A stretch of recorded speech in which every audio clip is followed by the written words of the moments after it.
পূর্বাচলে plot দুর্নীতির মামলায় শেখ হাসিনা ও সাইমা ওয়াজেদ পুতুল সহ 18 জনের বিরুদ্ধে গ্রেফতারি পরোয়ানা জারি করেছেন আদালত। সকালে দুদকের আবেদনের পরিপ্রেক্ষিতে বিচারপতি জাকির হোসেন গালিবের আদালত এ আদেশ দেন।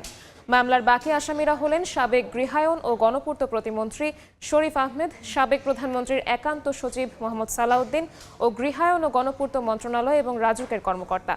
ক্ষমতার প্রভাব খাটিয়ে পূর্বাচলে হাসিনা পরিবারের জন্য 60 কাঠার প্লট বরাদ্দে অনিয়ম দুর্নীতি প্রমাণ পাওয়ায় এ মামলা করা হয়। মামলায় বলা হয়, আসামিরা পরস্পর যোগ সাজশে ক্ষমতার অপব্যবহার করে 10 কাঠার 6টি প্লট বরাদ্দ প্রদান ও গ্রহণ করেন। প্লট বরাদ্দ প্রক্রিয়ায় জড়িতদের বিরুদ্ধেও পর্যায়ক্রমে মামলা করা হবে। এই মুহূর্তে ঢাকার বিশেষ জজ আদালতের সামনে আছেন সহকর্মী আসিফ মোহাম্মদ সিয়াম। সরাসরি যাচ্ছি তার কাছে। সিয়াম,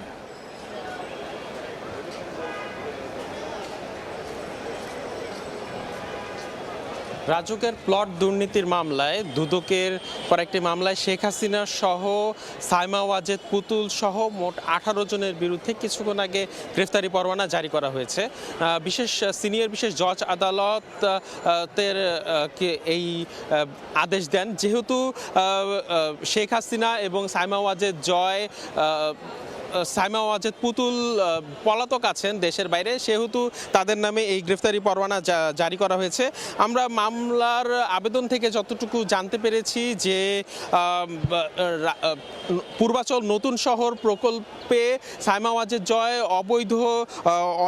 অবৈধভাবে নিয়ম বহির্ভূতভাবে সেখানে 10 কাঠার 6টি প্লট তার নামে বরাদ্দ করা হয়, যে এবং এই বরাদ্দের যেই প্লটের বিষয়টি সেটা তার যে হলফনামা, সেই হলফনামাও সেটা উল্লেখ করা ছিল না। আমরা আইনজীবীদের মাধ্যমে যেটা জানতে পেরেছি যে রাজুকের প্লট বরাদ্দের নীতি অনুযায়ী ইতিমধ্যে যদি কারো নামে রাজুকের একটি প্লট থাকে, সেই ক্ষেত্রে তিনি আর পরবর্তীতে আর কোনো প্লটের আবেদন করতে পারেন না। কিন্তু দুদকের মামলার এজাহারে বলা হয়েছে যে সাইমা ওয়াজেদ পুতুলের নামে ইতিমধ্যে ধানমন্ডির সুধাসদনে এবং গুলশানেও অর্থাৎ রাজুকের 2টি প্লট বরাদ্দ থাকার পরেও তিনি পুনরায় পূর্বাচল নতুন শহরে তার নামে 6টি প্লট বরাদ্দ করা হয় এবং সেই বরাদ্দের যেই তথ্য, সেই তথ্যটি তার যে হলফনামা, সেই হলফনামায়ও সেটা লুকানো হয়।